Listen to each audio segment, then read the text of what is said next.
귀한 찬양 모든 영광 하나님께서 받으실 줄로 믿습니다. 생명살림 우리 의학 연구가인 정호진 씨의 글에 따르면은 대부분의 질병은 잘못된 체질에서부터 온다고 했습니다. 이 체질로는 몸 안에 각종 체액인 침과 땀, 그리고 피, 임파액, 소변 등에 나타나는 산도를 가지고 분류를 하는데, 우리 몸의 체액의 산도를 측정했을 때 가장 건강하고 좋은 체질이 약알칼리성 체질이라고 이야기했습니다. 체액의 산도가 pH 7 이하인 산성 체질이 되면은 질병에 대한 저항력이 현저하게 떨어지게 되어서 각종 질병에 노출되거나 병을 내내 달고 살게 되는데, 이런 산성 체질은 병균들이 아주 좋아하는 체질이기 때문에 피부병과 무좀, 습진, 고혈압, 동맥경화, 신장병, 당뇨병 등에 쉽게 걸린다고 하는 것입니다. 물론 알칼리성 체질은 산성 체질에 비해서 그리 큰 문제가 되진 않겠지만은, 그래도 체질이 완전히 알칼리성으로만 또 치우쳐도 천식이나 위궤양 등이 올 수 있기 때문에 우리 몸을 질병에 대한 저항력이 가장 뛰어난 약알칼리성 체질을 유지하도록 해야 한다는 것입니다. 이것은 체액이 맑고 혈액순환이 잘 되어서 병균들이 싫어하는 체질이기 때문에 평소에 병에 잘 걸리지 않을 뿐만 아니라 어쩌다가 무리해서 병에 걸렸다 한다 할지라도 체액이 다시 약알칼리성을 띠게 되면 쉽게 낫는 좋은 체질이라는 것입니다. 오늘 교회 나오신 분들만 이걸 배우는 거예요. 오늘 교회 안 나오시면 못 배우는 아주 중요한 그런 이 의학 상식입니다. 그렇다면 이런 건강한 체질을 우리가 어떻게 만들 수 있을까요? 가장 손쉬운 방법 두 가지가 있는데, 먼저 밝은 햇빛 아래에서 맑은 공기로 숨쉬기인 것입니다. 이때 주의할 점은 입이나 코나 폐로만 숨을 쉬지 말고 살갗으로 숨을 쉴 수 있도록 그렇게 해야 한다는 것입니다. 피부가 밝은 햇살을 받고 맑은 공기로 숨을 쉴 수 있도록 햇볕에 자기 피부를 자주 노출시켜 주라는 것입니다. 오염된 땅 한복판에서는 이렇게 건강하기를 바라기는 쉬운 일이 아니지만, 지금 우리가 사는 이 남가주는 얼마나 좋습니까? 햇빛도 너무 좋고 공기도 너무 맑고, 이런 곳에 사는 것이 건강에 도움이 되는 것은 당연한 일이기 때문에 하나님께서 이곳에서 살게 하신 이것이 여러분 모두, 우리 모두에게 큰 축복이 되는 줄로 믿습니다. 두 번째로 건강한 체질을 만들기는 자주 땅을 밟고 흙을 만지며 살라는 것입니다. 특히 아토피 환자는 폐가 약하기 때문에 가능한 한 흙을 맨발로 자주 밟고 만지면 깨끗이 치료될 수가 있다고 합니다. 저도 아토피가 아주 심해가지고 도저히 한국에서 살 수 없어서 미국에 와서 있는 그 분을 봤는데, 다른 아무 약이 백약이 무료예요. 그런데 공기 좋은 곳에서 맨발로 다니면서 이렇게 하면서 깨끗하게 치료되는, 학교를 완전히 자퇴를 하고 왔어요. 너무너무 힘든데 여기 와서, 남가주 여기 와서 깨끗하게 낫는 것을 저는 보았습니다. 현대인들이 좋아하는 건강용품들이 많은데 그 가운데 세라믹 제품, 바이오 세라믹, 원적외선 발산 제품, 이런 것들이 있는데 이것의 주 원료가 뭐냐? 흙이라는 것입니다. 다 흙이 주 원료가 되어서 흙은 원적외선을 발산하고 있기 때문에 흙과 가까이 하는 사람은 건강에 도움이 된다는 것은 지극히 당연한 일입니다. 우리 교인들 가운데서도 마당이 좀 있고 텃밭이 있어서 이런 과일을 키우고 또 이 야채를 재배하는 그런 분들도 있는데, 날마다 무공해 이 무농약 이 야채를 먹으니 얼마나 감사한 일입니까? 농사 짓는 분의 경험담을 들어보면요, 씨 뿌리기 전에 땅을 어떻게 일구는가 하는 것이 매우 중요하다고 합니다. 왜냐하면 땅 상태에 따라서 수확의 많고 적음이 결정되기 때문입니다. 농사가 안 되는 이유가 몇 가지가 있는데요. 첫째는 씨는 좋은데 땅이 나쁠 때, 두 번째는 땅은 좋은데 씨가 나쁠 때, 세 번째는 땅도 씨도 좋은데 기후가 나쁠 때. 다 외우신지 모르겠습니다. 그리고 오늘 본문에처럼 씨도 좋고 또 기후도 좋고 씨 뿌리는 농부도 다 좋은데 땅이 나쁜 경우, 이 땅이 나쁘면 큰일 나는 것입니다. 왜요? 아무리 수고를 해도 씨앗이 별로 종자가 안 좋으니까 자라지도 못하고 금방 말라 죽어버리기 때문입니다. 오늘 본문에서 예수님은 하나님 말씀을 듣고 살아난 자의 마음 상태를 네 가지 밭으로, 네 가지 땅으로 말씀하고 있습니다. 서두에서도 말씀드렸듯이 농사를 짓는 데 있어서 땅은 매우 중요합니다. 마찬가지입니다. 신앙생활을 하는 데 있어서 우리 마음밭은 결정적이라는 것입니다. 내 마음밭이 어떤가에 따라서 이 열매가 좌우가 되는 것입니다. 나는 어떤 마음밭을 가지고 있는가? 열매도 없고 결실도 없는 마음이라면 큰일이지 않습니까? 교회를 아무리 다녀도 마음밭이 좋지 못하니까요, 그것이 열매가 별로 보이지 않는 것입니다. 오늘 이 시간을 말씀에 비추어서 내 마음과 내 신앙이 잘못되어 있다면 다시 한 번 더 기경하고 고쳐서 바로잡는 시간으로 삼을 수 있기를 축원합니다. 첫 번째 마음밭이 어떤 밭이냐? 길가와 같은 마음밭입니다. 한번 따라하실까요? 길가. 네. 오늘 본문 4절 보시면요, 뿌릴새 들은 길가에 떨어짐에 새들이 와서 먹어버렸고 그랬습니다. 이 길가가 어떤 곳입니까?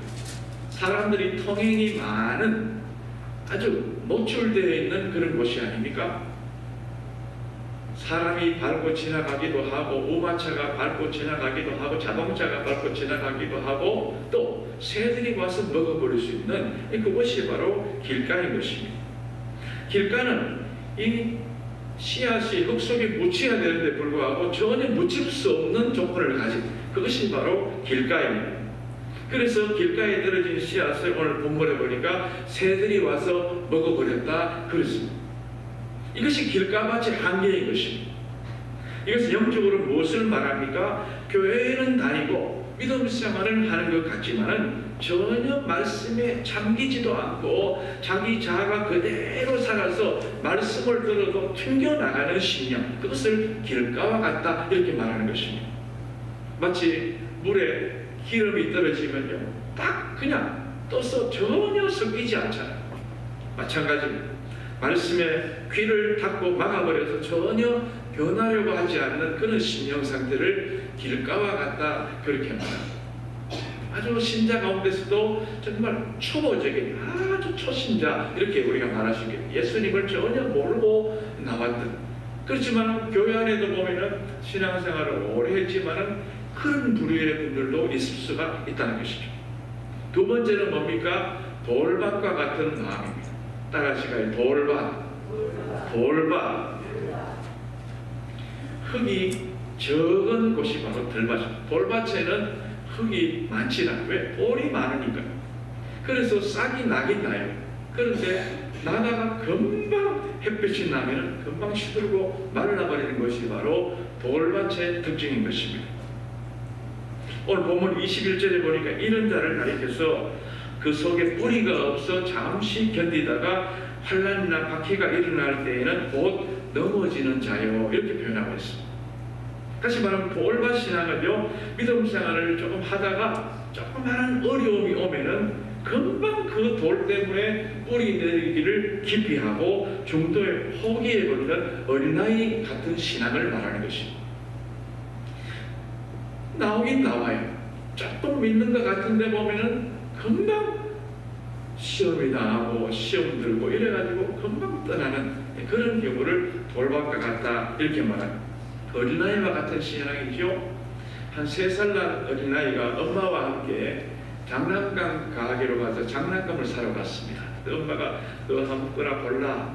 그런데 이 아이가 보더니 요거 인형, 예쁜 인형 할래. 그리고 인형을 딱 이렇게 가슴에 딱 안고 너무 좋아하는 거예요.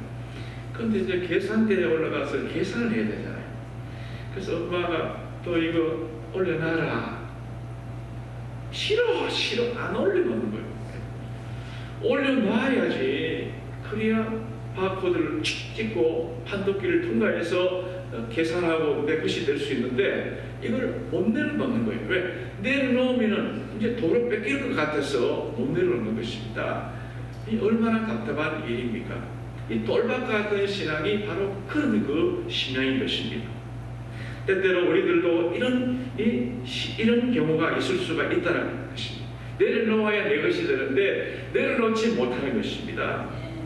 꼭 부둥켜 안고 세상의 짐에 눌려서 꼼짝도 못하는 경우가 많습니다. 예수님을 믿는데 왜 이렇게 어려움이 있나? 교회를 다니는데 왜 고난이 있나? 그러면서 금방 그런 생각이 확 눌려가지고 어린 양 되시는 보혈의 주님, 능력의 주님 앞에 내 모든 것을 내가 맡기지 못하고 내 문제를 다 주님께 의탁하지 못하고 그냥 그것에만 빠져가지고 그것에만 집착해서 결국은 이 시험을 당하고 떠나버리는 그런 일이 얼마나 많습니까?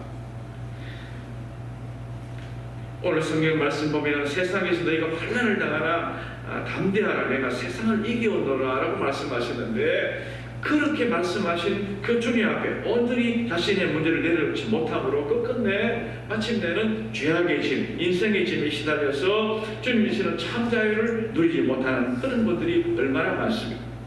내려놓아야 할 줄로 믿습니다. 더 내려놓아야 하는 것입니다. 예, 완전히 내려놓아야 됩니다. 힘들고 어려워도 환난과 시험에서도 괴롭고 눈물 나는 일이 있다 할지라도 믿음의 뿌리를 교회에 깊게 박아야 문제가 해결되고 마침내 주렁주렁 풍성한 열매를 맺게 될 줄로 믿습니다. 예수님께 꼭 붙어야 되는 것이 예수님께 뿌리를 깊이 박아야 되는 거예요. 만약 그렇지 않고 돌짝밭 같은 그런 마음을 가지고는 오래 견디지도 못하고 신앙생활을 할 수가 없습니다. 내 속에 딱딱한 심령들 많잖아요. 내 속에 굳어져 있는 이런 것들, 내 속에 있는 퍽 엉어져 있는 것들, 이게 결국은 다 암이 되는 암, 그렇지 않습니까? 내 속에 이게 세포가 문제가 있는 거예요. 이거를 그냥 두고는 안 되는 것입니다. 완전히 도려내야 버려요. 아까워 그런 분이 있습니까? 의사가 암 그 부위를 도려낼 때 의사가 사정 봐줍니까? 확 잘라내는 것입니다. 마찬가지입니다. 내 속에 잘못되고 내 속에 정말 옳지 못한 그런 생각이 있다 그러면 완전히 다 성령의 칼로 성령의 검으로 다 도려내 주셔서 깨끗하게 만들어 주시옵소서라고 우리가 기도해야 할 줄로 믿습니다. 세 번째는 가시덤불과 같은 밭입니다. 가시덤불. 오늘 보면 7절에 보니까 들은 가시 떨기 위에 떨어지네 가시가 자라서 기운을 막았고 라고 표현했습니다. 다시 말해 가시가 뭡니까? 가시는요 사투리로 가시. 예? 가시는 뭡니까? 찌르는 거예요. 찌르는 거. 남을 아프게 하는 거. 기운을 막아버리는 이 성장의 방해 요소가 바로 이 가시덤불인 것입니다. 이것은 무엇을 말합니까? 말씀을 들을 때는 잘 알아듣습니다. 주일이 되면 교회 출석도 잘합니다. 여러 해가 지났기 때문에 교회 직분도 받습니다. 그러나 그럼에도 불구하고 생활 속에서 전혀 이 열매를 맺지 못하는 사람, 그런 사람을 가시덤불과 같다 이렇게 말할 수 있습니다. 이런 자의 특징은 말씀을 들을 때는 기쁨으로 응답을 합니다. 뿌리도 잘 내리는 것 같습니다. 줄기도 잘 자랍니다. 그러나 마지막 단계, 열매를 맺는 단계에 문제가 있다는 것입니다. 힘을 다해 끝까지 열매를 맺지 못하고 마침내 시들어서 쭉정이가 되고 마는 것입니다. 왜 그럴까요? 가시덤불에 기운이 막혀있기 때문입니다. 가시나무의 뿌리는 번성이 강해서 보이는 대로 뽑아버리지 않으면 그 땅에서 아무런 수확을 기대할 수가 없습니다. 한국의 산에는 아카시아 나무가 많잖아요. 아카시아 나무가 가시나무 종류 아닙니까 사실. 이 아카시아가 얼마나 번성력이 강한지, 그래서 아카시아 나무를 이 묘지나 이런 이 집에 잘 심지 않습니다. 왜? 너무 뿌리가 강해가지고 묘지 안에 뚫고 들어가고요, 집터도 막 뚫고 들어가고 이러기 때문에 이 가시나무 열매도 없는 것이요, 그렇게 이 뿌리가 너무 강해서 정말 그것을 우리가 조심해서 골라서 심어야 하지 않습니까? 그렇다면 반드시 끊어버려야 할 가시는 구체적으로 어떤 것이 있을까요? 오늘 본문 22절 보십시오. 가시떨기에 뿌려졌다는 것은 말씀을 들으나 세상의 염려와 재물의 유혹에 말씀이 막혀 결실하지 못하는 자요. 그랬습니다. 말씀은 말씀이고 욕심은 욕심이라는 것입니다. 이 말씀의 병행 구절인 마가복음 4장 19절에 보니까 세상의 염려와 재물의 유혹과 기타 욕심이 들어와 말씀을 막아 결실하지 못하게 하는 자요, 되는 자요, 이렇게 말했습니다. 교회는 나와 있습니다. 그러나 세상살에 대한 염려와 근심이 가득 차 있어요. 물질에 대한 유혹이 너무 커요. 그리고 헛된 이 자아가 꽉 차 있다면 열매를 맺을 수가 없는 것입니다. 사랑하는 여러분은 교회 생활하면서 아직 끊어보지 못한 그런 무엇이 있습니까? 가시가 있습니까? 나를 하나님 앞에 바로 살지 못하게 하는 것, 그것이 무엇인지를 찾아내어서 자르고 도려내고 그 가시, 죄의 가시를 뽑아버릴 수 있기를 바랍니다. 그렇지 않고는요, 결코 수확을 기대할 수 없고 주님 기쁘시게 할 수도 없고 땅만 버리게 되는 것입니다. 성경에서는 내가 잘라버려야 할 것이 어떤 것인지를 단호하게 말씀하고 있습니다. 마태복음 5장 29절로 30절 우리 한번 다 같이 읽어보실까요? 시작. 만일 내 오른눈이 너로 실족하게 하거든 빼어내버리라. 내 백치 중 하나가 없어지고 온몸이 지옥에 던져지지 않는 것이 유익하며, 또한 만일 내 오른손이 너로 실족하게 하거든 찍어내버리라. 내 백치 중 하나가 없어지고 온몸이 지옥에 던져지지 않는 것이 유익하니라 라고 말씀하셨습니다. 얼마나 단호하고 얼마나 정확하고 얼마나 무서운 말씀입니까? 내가 주님 앞에 말씀에 다 비추어서 내 양심을 내가 알잖아요. 이건 잘못된 거다. 누가 뭐라 그래도 이건 잘못이다. 그러면요, 단호하게 찍어내버리라, 잘라버리라라고 말씀하고 있습니다. 내 몸뚱아리 그대로 내가 이렇게 지옥에 가는 것보다도 자를 건 자르고 천국 가는 게 더 낫지 않겠나? 그런 말씀인 것입니다. 베드로전서 3장 10절 그러므로 생명을 사랑하고 좋은 날 보기를 원하는 자는 혀를 금하여 악한 말을 그치고 그 입술로 거짓을 말하지 말고 라고 했고요. 에베소서 4장 22절 너희는 유혹 욕심을 따라 썩어가는 구습을 따르는 옛사람을 벗어버리고 이렇게 말씀했습니다. 또 에베소서 4장 29절 무릇 더러운 말은 너희 입 밖에도 내지 말라라고 말했고요. 또 4장 31절에는 너희는 모든 악독과 노함과 분냄과 떠드는 것과 비방하는 것을 모든 악의와 함께 버리라라고 말씀하고 있습니다. 우리가 그렇게 못할 때가 많은 거예요. 그러니까 가시덤불이 우거지는 것입니다. 하나님의 그 주신 그 축복의 그 모든 영양분을 가시덤불 때문에 우리가 그걸 받아들일 수가 없는 것입니다. 그러니까 아름다운 열매를 맺을 수가 없는 것이죠. 죄악은 전염병과 같습니다. 그것을 방치하면은 걷잡을 수 없이 퍼져나가게 돼요. 그래서 땅도 못 쓰게 되는 것입니다. 내 심령을 해치는 세상의 염려와 재물의 유혹과 원망과 불평의 쓴뿌리를 방치하면 우리 심령은 말할 수 없이 황폐하게 되어버리기 때문에 그것을 자르고 그것을 버리고 태워버려야 할 줄로 믿습니다. 찬송가 274장 1절에 보니까 이런 찬양이 있어요. 나 행한 것 죄뿐이니 주 예수께 비옵기는 나의 몸과 나의 마음을 깨끗하게 하옵소서. 물 가지고 날 씻든지 불 가지고 태우든지 내 안과 밖 다 닦으사 내 모든 죄 멸하소서라고 노래하고 있지 않습니까? 나 행한 것 죄뿐이니 주 예수께 비옵기는 나의 몸과 나의 마음을 깨끗하게 하옵소서. 물 가지고 날 씻든지 불 가지고 태우든지 내 안과 밖 다 닦으사 내 모든 죄 멸하소서. 내 모든 죄 멸하소서. 내 모든 죄 멸하소서. 할렐루야. 날마다 이것이 우리의 주님, 나는 부족합니다. 나는 정말 못난입니다. 나는 주님 앞에 불충한 존재입니다.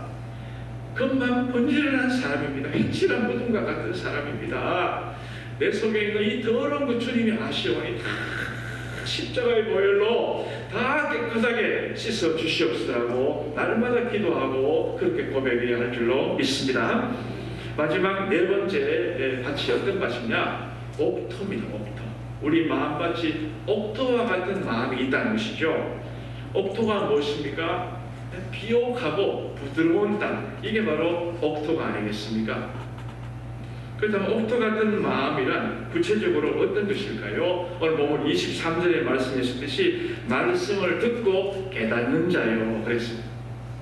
오늘 하나님께서 주의 종을 통해서 말씀하실 때 여러분이 그 말씀을 듣고 아멘 하면 여러분 그 마음밭이 옥토같이 되었어요. 그 말씀이 놀라운 그런 100배, 60배, 30배 결실하는 은혜가 있게 될 줄로 믿습니다. 좋은 땅, 이 옥토에는요 결실이 풍성하다고 말씀하고 있습니다. 앞에 말씀했던 이 세 가지 밭에는 결실이 없어요.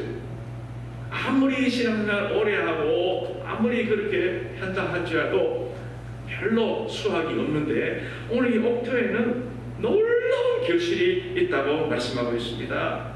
그런데 여러분, 저는 이 말씀을 보면서 늘 아주 깨닫는 것이 하나가 있는데요, 이 옥토에도요 수확의 양의 차이가 있다는 것입니다. 똑같은 옥토인데도 옥토에 어떤 분도 옥토가 옥토인데 어떤 분은 100배, 어떤 분은 60배, 어떤 분은 30배, 어떤 분은 10배, 어떤 분은 2배. 옥토지만은요 또 크게 또 차이가 있습니다. 그렇지만 또 적어도 옥토에는 최소한 30배, 그리고 최대 100배 이상의 그런 결실이 있다는 것을 말씀하고 있습니다. 여러분, 옥토에만 주렁주렁 열매가 맺히게 되는 것입니다. 창세기 26장에 보면 이삭이 가나안 땅이 흉년이 들어서 그 흉년을 피해서 그 그랄 땅으로 이주하지 않습니까? 그런데 거기서 농사를 짓는데 하나님께서 은혜를 주셔가지고 그 땅이 얼마나 잘 되는지 모릅니다. 그래서 그 해에 100배나 얻었고 그랬어요. 그 주민들보다도, 원주민들보다도 더 많은 복을 받게 되었다고 말씀하고 있습니다. 어떻게 이런 일이 가능할까요? 그 땅이 볼짝바르친데 그렇게 될 수 있겠습니까? 가시덤불인데 그렇게 될 수 있겠습니까? 길가인데 그렇게 될 수 있습니까? 아니죠. 분명히 이삭의 땅은요 잘 돌을 골라내고 물도 잘 주고 그렇게 해서 비옥한 그런 땅에 하나님이 은혜 주시니까요 100배나 그런 은혜가 있게 되었던 것입니다. 호세아 10장 12절에 보니까 너희 묵은 땅을 기경하고 공의를 비처럼 내려주시겠다고 말씀하고 있습니다. 여러분, 이 묵은 땅을 기경해야만, 또 비를 촉촉하게 그것을 줘야만이 그 토질이 바뀌는 것입니다.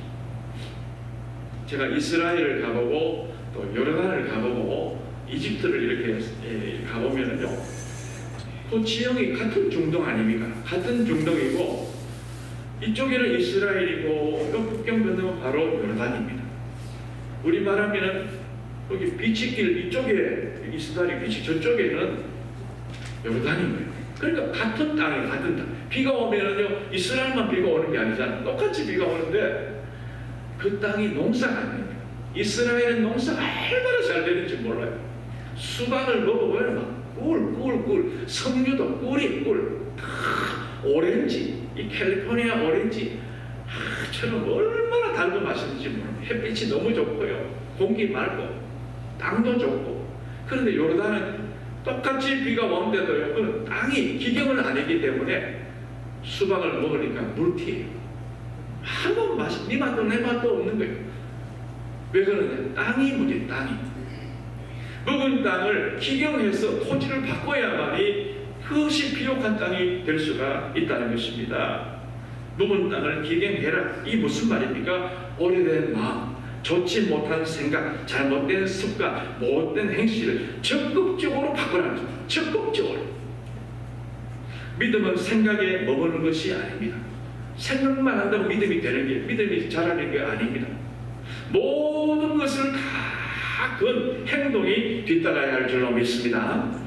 내가 끊어버려야지. 그러면 끊어야 될 낀데, 그리고 그래 있으면 안 된다 그 말이죠. 끊는 그런 적극적인 행동이 수반되어야 한다는 말씀인 것입니다. 내가 정말 이 게을러 빠져가지고 내가 신앙생활 이렇게 해서는 안 되지. 내가 주일 되었는데 내가 주님 앞에 나가야지. 그래서 몸을 이끌고 주님 앞에 나오는 여러분들이 이게 결단하는 사람이고, 이게 옥도 같은 마음이 아니겠습니까? 말씀에 순종하지 못하는 가시나무 뿌리를 뽑아버리겠다는 결단이 필요한 것입니다. 가시나무 뿌리를 뽑는 데는 굉장한 힘이 듭니다. 얼마나 질긴지 모릅니다. 심지어 불필요한 잡초도요, 뿌리가 굉장하더라고요.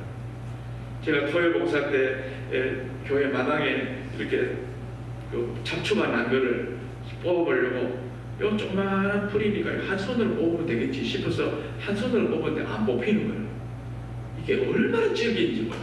두 손으로 이렇게 뽑아도요, 어떤 데는 뽑히는 좀 더 큰 잡초는 온몸에 힘을 주고 당겨야 그것도 뿌리는 안 뽑히고 그냥 줄기만 툭 떨어집니다. 얼마나 센지 모릅니다. 그래서 전문적인 농사꾼들은 그래서 못 뽑으니까 그냥 불을 질러버려요. 불을 제초제 뿌려버리고 이렇게 해서 안 하면 안 되지 않습니까? 요즘은 뭐 포크레인도 있고 불도저도 있고 경운기도 있고 이래서 막 트랙터로 갈아엎는데, 옛날에는 소의 쟁기를 지어서 이렇게 하지 않습니까? 그렇게 하지 않으면 안 되는 거예요. 내 묵은 땅 그대로 10년, 20년 그대로 가지고 있다고 해서 내 믿음이 결코 자랄 수 없습니다. 내가 주님 앞에 완전히 뒤집어져야 되는 것입니다. 내 마음을 객토해야 되는 것입니다. 내 마음을 뒤기경을 해야 된다. 그런 말씀인 것입니다. 우리 신령도 마찬가지입니다. 지금까지 예수님을 오래 믿어왔지만은 왜 그렇게 열매가 없는지 돌아봐야 됩니다. 때때로 우리 인생에 밤이 찾아옵니다. 야곱과 같이 홀로 서서 그 외로운 밤을 주님과 함께 대면해야 될 때도 있다는 것입니다.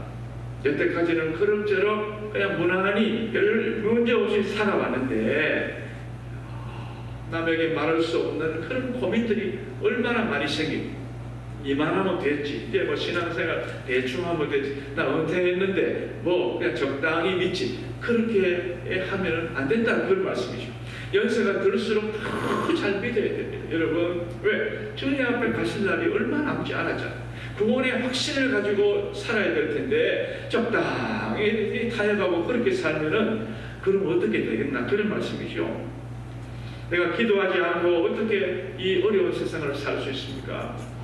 집안에도 갑작스러운 건강의 문제가 찾아오면 견딜 수가 없습니다. 식구 중에 한 사람만 아파 보십시오. 모든 것이 수통입니다. 누구 하나 좀 문제 생겨보세요. 온 집안이 다 그것 때문에 염려하지 않습니까? 하나님께서 때때로 우리에게 고난을 주십니다. 고난을 주신 이유가 무엇입니까? 하나님께서 사랑하시기 때문에 그 가정에 더 큰 은혜를 주시려고 혼용하고 계시는 것입니다. 내가 이런 면에서 주님 앞에 잘못 살았지, 그러면 빨리 회개하면 되는 것입니다. 회개할 때 내 마음이 부드러워지는 것입니다. 회개, 하나님이 기뻐하시는 액체가 몇 가지가 있어요. 눈물과 땀과 피. 이거는 하나님께서 기뻐하시는 액체. 그래서 순교자가 가장 주님이 주님하시게 뭐냐? 자기의 최고의 이 액체인 피를 뿌렸기 때문에 순교자가 주님 앞에 그렇게 주님 영광을 받으시는 것이지 않습니까? 하나님께서 우리에게 어려움을 주실 때는 내가 기도하라고 그러시는구나. 그러면서 내 최상을 발견하기 위해서 날마다 엎드리고 기도할 때에 우리 하나님께서 나를 더 아름다운 작품으로 만들어 주실 줄로 믿습니다. 히브리서 12장 6절과 8절 말씀 한번 읽어보실까요? 시작. 주께서 그 사랑하시는 자를 징계하시고 그가 받아들이시는 아들마다 채찍하심이라 하였으니. 8절요. 징계는 다 받는 것이여를 너에게 없으면 사생자요 친아들이 아니니라 그랬습니다. 내가 잘못했을 때도 물론 징계가 있겠지만은 또 하나님 영광 받으시기 위해서도 징계가 있습니다. 욥은 그렇게 큰 잘못이 별로 없었던 그런 사람이었습니다. 그는 자녀들이 생일을 맞이할 때마다 신랑 삼녀 그 생일을 맞이할 때마다 날마다 생일 끝나고 나면 아버지가 번제를 드렸습니다. 이 아이들이 혹시 생일잔치에 모여가지고 하나님 앞에 잘못된 그런 행동을 하지 않았는가, 아버지가 그게 염려스러우니까 대신 번제를 늘 드렸던 대단한 믿음의 사람입니다. 그렇게 하는 분이 어디 있겠어요? 그런데 그에게 어려움이 많잖아요. 그런데도 그는 이 모든 것이 하나님의 뜻 안에 있다 그렇게 생각하고, 하나님께서 나를 단련하신 후에는 내가 순금과 같이 되어 나오리라 그렇게 고백하지 않습니까? 여러분 어려움이 있을 때 여러분 마음을 확 닫을 때가 많은데요, 절대로 그래 하지 마십시오. 어려움이 있으면 입을 콕 다무는 게 제일 중요해요. 이 사람 저 사람에게 그렇게 말할 필요도 없습니다. 제일 먼저 아버지 하나님께 알아야 되는데, 어떤 분은 아버지 하나님께는 안 알고 자꾸 사람에게 물어보는 경우가 많습니다. 순서가 잘못되었습니다. 아버지 하나님께 물어보고 아버지 하나님께 뜻을 구하고 그렇게 참고 기다리다 보면은 나중에는 욥에게요 모년에 갑질의 은혜를 주신 것입니다. 그걸 보면 하나님께서 욥을 치시려고 하신 목적이 아니라는 것을 알 수 있지 않습니까?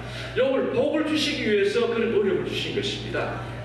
내가 이런 어려움이 있을 때 더 주님께 바짝 엎드려 기도하면은 우리 하나님 얼마나 기뻐하시겠어요. 그래, 탕자와 같이 돌아온 그 마음을 주님 보시고 놀라운 은혜를 베푸시고 주님이 두 팔을 벌려서 안아주실 줄로 믿습니다. 사랑하는 여러분, 우리는 위기를 만났을 때 홀로 있을 수밖에 없는 인생의 실패 현장에서 반드시 사랑의 주님을 만나야 하는 것입니다. 그리고 내 심령 속에 지저분하고 더러운 불순물들, 가시와 같은 남을 찌르는 것들, 온전히 말씀에 푹 잠기지 못하고 얄팍한 머리로만 주님을 알아봤던 것, 심지가 굳지 못해 말씀에 온전히 순종하지 못한 것, 돌과 같이 굳고 딱딱하고 냉랭한 심령을 눈물로 회개하고 갈아엎으시기를 바랍니다. 모든 것을 다 잃는다고 해도 주님만을 잃을 수 없다는 각오로 매달려야 하는 것입니다. 일사각오가 있어야 된다, 그런 말씀인 것이죠. 시편 51편에 다윗이 정말 성군이고 대단한 사람인데도 불구하고 그가 사람이기 때문에, 인간이기 때문에 실수했지 않습니까? 그가 그 밧세바를 범하는 그런 아주 실수를 저질렀을 때 주의 종 나단 선지자가 와서 지적을 합니다. 비유를 들어서 쭉 이야기하지 않습니까? 부잣집에는 양도 많고 뭐 이런 이야기를 하면서 이 과부집에는 한 마리 양만 있는데 그 양을 잡아 바치라고 하니 그런 나쁜 사람이 어디 있냐 이렇게 이야기할 때 당신입니다 그랬습니다. 바로 당신이 그런 사람입니다 라고 이야기했을 때 다윗이 어떻게 했어요? 보통 사람 같으면요 벌컥 화내고 따지고 삼자 대면하자 그러고 아마 그랬을지도 모릅니다.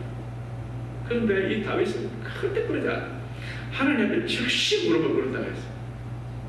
다윗이 누굽니까? 왕 아니고 왕. 다윗은 절대 권력자 아닙니까? 말 한마디면 죽여라 그러면 죽일 수 있는 능력이 있는 사람이 왕 아닙니까? 그런데 이 주의 종이 선지자가 와서 이야기할 때 딱 납작 엎드렸습니다. 얼마나 울었으면 침상에 요가 뜨기까지 회개했다 그러지 않습니까?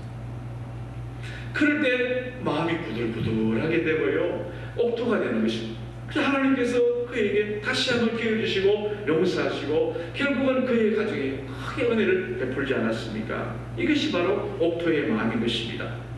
주는 우리가 완전하기를 기대하지 않습니다. 우리는 인간이기 때문에 완전할 수도 없습니다. 마음은 어디로 육신이 약하기 때문에 늘 넘어지기 쉽습니다. 그런데 중요한 것은 뭐냐? 잘못을 깨달으면 얼른 회개하는 것이 회개. 베드로와 가룟 유다는 둘 다 예수님께 사랑받는 제자였습니다. 둘 다 하나는 수제자고 하나는 회개를 맡았습니다. 그런데 마지막 가는 그 종착점이 완전히 딴판 아닙니까? 왜 베드로는 그렇게 다시 한번 기회를 받고 가룟 유다는 그런 기회를 못 받았습니까? 멸망의 길로 갔습니까? 그것은 바로 회개잖아요. 회개. 내가 잘못했습니다. 주님께 솔직하게 뉘우치고 그러면 주님이 완전히 은혜를 베풀어 주시는데 이 가룟 유다는 그렇게 하지 않았습니다. 속였습니다. 예수님께서 기회를 몇 번 주셨어요?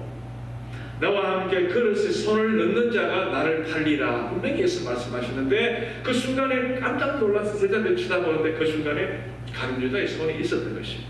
감유다가 얼른 뺏겠죠.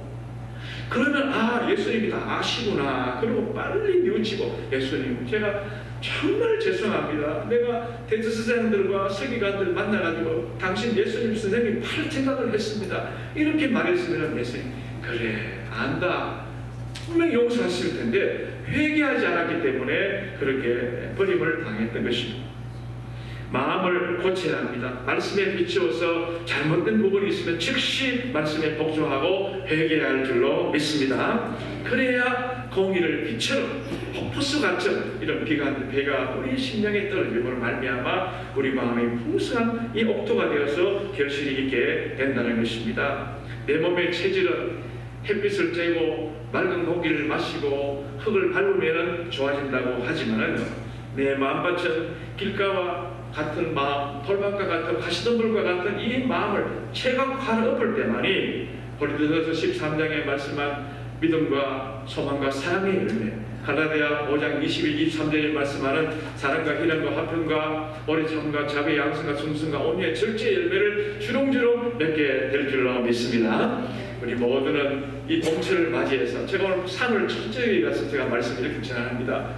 봄을 맞이해서 농부가 이 봄에 씨앗을 뿌리기 위해서 얼마나 다 준비하듯이 우리도 이 새봄을 맞이해서 내 심령 속을 다시 한 번 더 다 둘러보고 잘못된 것을 다 걷어내고 정리하고 그래서 정말 말씀의 씨앗을 뿌리는 한 해, 기도의 씨앗을 뿌리는 한 해, 봉사의 씨앗을 뿌리는 한 해, 긍휼의 씨앗을 뿌리는 한 해로 삼아서 여러분 훗날 정말 여러분뿐만 아니라 여러분 자손들에게도 풍성한 그런 은혜가 이어질 수 있게 되기를 간절히 축원합니다. 기도하겠습니다. 하나님 아버지 감사합니다. 3월 첫째 주 사순절 두 번째 주일 봄철을 맞이해서 오늘 이 마태복음 13장에 나오는 말씀을 통해서 은혜 받게 하시니 감사드립니다. 내 마음밭을 다시 한번 또 돌아보고 잘못된 것은 다 갈아엎고 또 눈물 흘리고 회개함으로 말미암아 내 마음을 옥토로 만들어서 풍성한 결실이 있도록 인도하여 주시옵소서. 우리 소망교회 모든 성도들의 마음밭은 전부 다 한 사람도 가시덤불 같은 마음이 아니고 돌밭 같은 마음이 아니고 길가와 딱딱한 마음이 아닌 부들부들하고 정말 윤택한 옥토와 같은 마음을 만들어 주시옵소서. 예수님 이름으로 기도하옵나이다. 아멘.